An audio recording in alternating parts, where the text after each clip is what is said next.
Commitment. It means taking a stand. Taking a stand for you. It means delivering. It means coming through. What if you don't keep your commitment, Les? What if you give it everything you have and you come up short? Or if you don't give it everything you have, what if you get weak along the way and you throw in the towel on yourself? You surrender to your emotions. What then? A lot of people become discouraged. They become frustrated and they say, oh, what the heck? And they go back to doing what they were doing before, saying it doesn't work. You get to make a choice. Is failure going to break you or is failure going to make you? You get to decide. Failure doesn't. It's okay to fall. It's okay to cry. It's okay to go home. But quitting should never be an option. It's not in falling that makes us failures. It's in not getting up that makes us failures. And you get to decide if you get up or you don't get up. We're going to take setbacks. We're going to take some defeats from time to time in our lives. When that happens, what that actually does, or what that actually should do, is make your vision clear. Make your mission clear. Anyone who's successful has failed much more than you know. Like, you look at somebody who's an unbelievable athlete, somebody who's an unbelievable entertainer, speaker, communicator, artist. They didn't just show up that way. They are being rewarded in public for what you practice in private consistently. You might want to jot that down. We're all rewarded in public for the things that we consistently practice and refine in private. And so you see that person, you think they're a genius, but if you watch, they've been failing more than anybody else. They just failed more often, so they learn quicker. You got to tell yourself, despite the circumstances, the situations, you have to tell yourself that I'm not going anywhere until I get to go. Until I make my dreams become a reality, I'm not quitting. I don't care how much money I have to invest. I don't care how much time I have to invest. I'm going to continue to do this until I become successful. You can pretend that you care, but you can't pretend that you're there. The only way you can be there is to show up. And what I'm asking you to do for me, you will never be a failure if you show up every single day.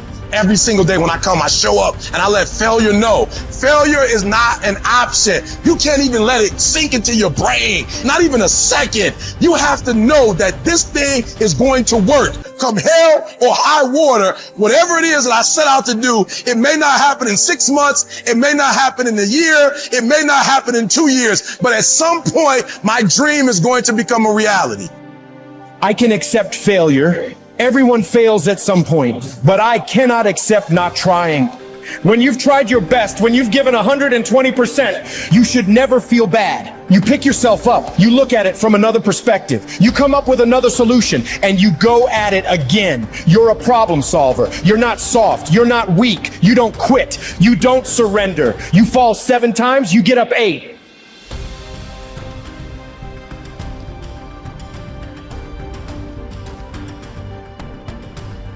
There is a cycle of history that is plain as day. Good times create weak people. Weak people create bad times. Bad times create strong people. Strong people create great times.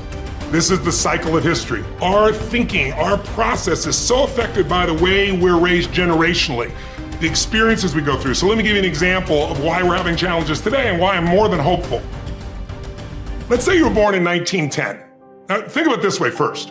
Remember I talked about pattern recognition, pattern utilization, pattern creation. What gave humanity its greatest jump in its capacity was pattern recognition around seasons. Up until that time, we were hunter-gatherers, barely able to survive. It all depended on what was happening in the environment. We were dependent on the outside world. But once we understood the seasons, that planting in the springtime and then taking care of through the summer, boy, in the fall you can reap. And then there's gonna be winter, you gotta hang on to this stuff so you can survive. Once we recognized that pattern, humanity transformed. Communities were created, eventually cities and countries and states, right? So think of it this way. There's also a pattern of your history as a human.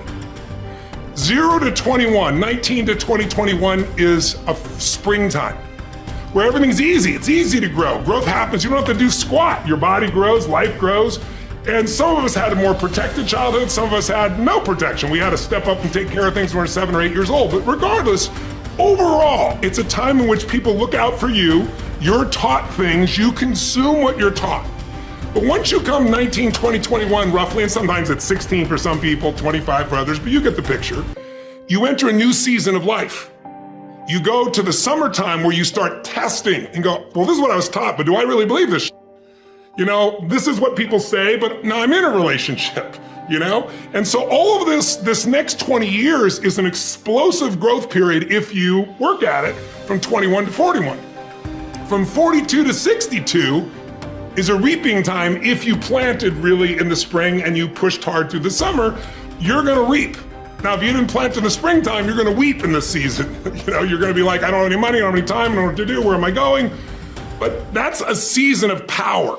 That's when you really start to be able to lead companies, businesses, environments, and so forth. And again, some people get there earlier, some later, but overall, generationally, that's it. And then 63 to 83 is winter, and that winter time is a little different for somebody. Right now, that time is, maybe it's time, I'm an elder in the community, now it's time for me to mentor, to communicate. And if you're lucky, it goes 83 to, say, 103.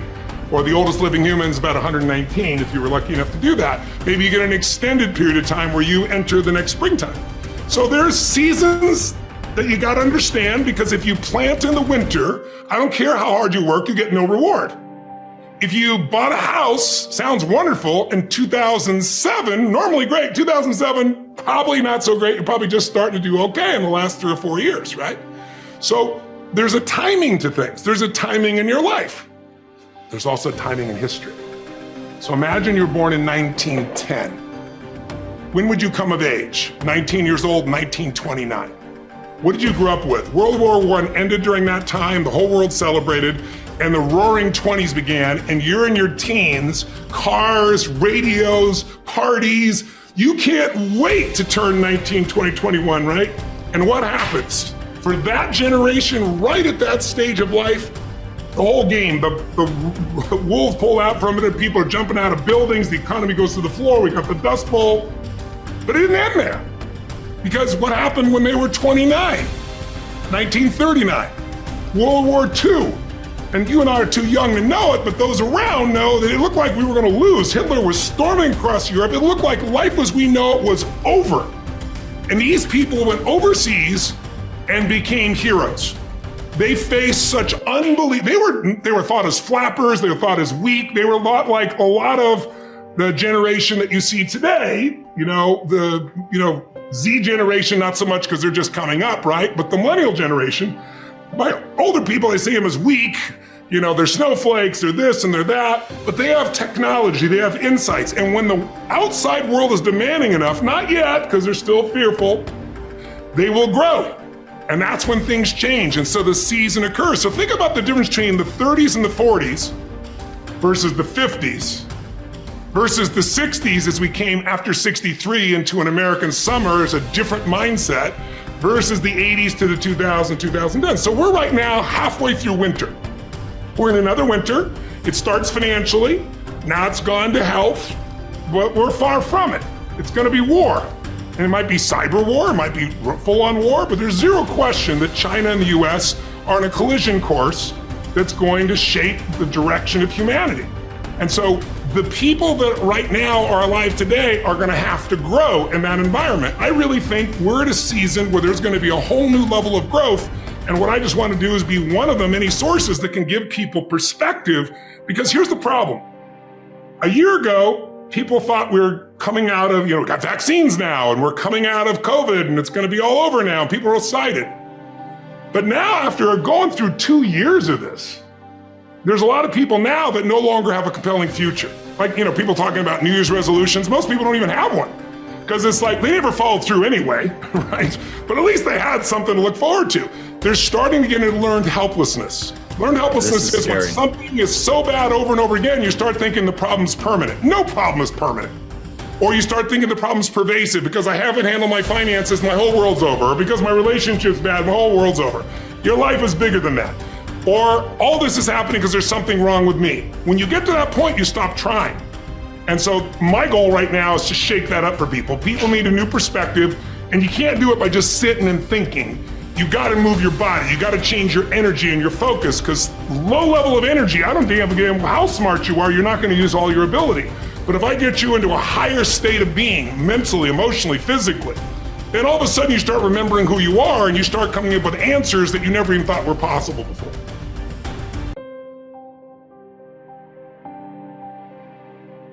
You will hear many people saying, "When I am 50, I shall retire into leisure. When I am 60, I shall give up public duties." And what guarantee do you have of a longer life? Who will allow your course to proceed as you arrange it? Aren't you ashamed to keep for yourself just the remnants of your life and to devote to wisdom only that time which cannot be spent on any business? How late it is to begin really to live, just when life must end. Stop letting yourself be distracted. That is not allowed. Instead, as if you were dying right now. Stop allowing your mind to be a slave, to be jerked about by selfish impulses, to kick against fate and the present, and to mistrust the future. In your actions, don't procrastinate. In your conversations, don't confuse. In your thoughts, don't wander. In your soul, don't be passive or aggressive.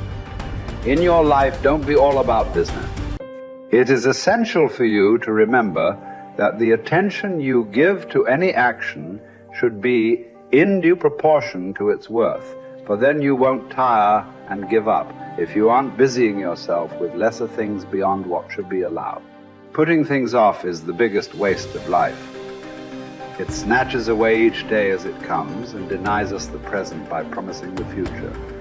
The greatest obstacle to living is expectancy, which hangs upon tomorrow and loses today. You are arranging what lies in fortune's control and abandoning what lies in yours. What are you looking at? To what goal are you straining? The whole future lies in uncertainty. Live immediately. The best livelihood, particularly for the strong, is earning a living from the soil, whether you own your land or not. Many can support their families by farming land owned by the state or private landowners. Some even get rich through hard work with their own hands.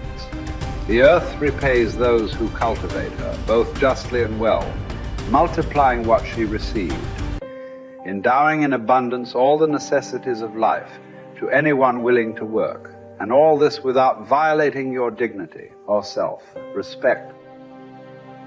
Generally speaking, if you devote yourself to the life of philosophy whilst tilling the land at the same time, I couldn't compare it to any other way of life, nor would I prefer any other livelihood. It is living more in accord with nature, drawing your sustenance directly from the earth, the nurse and mother of us all, rather than from another source.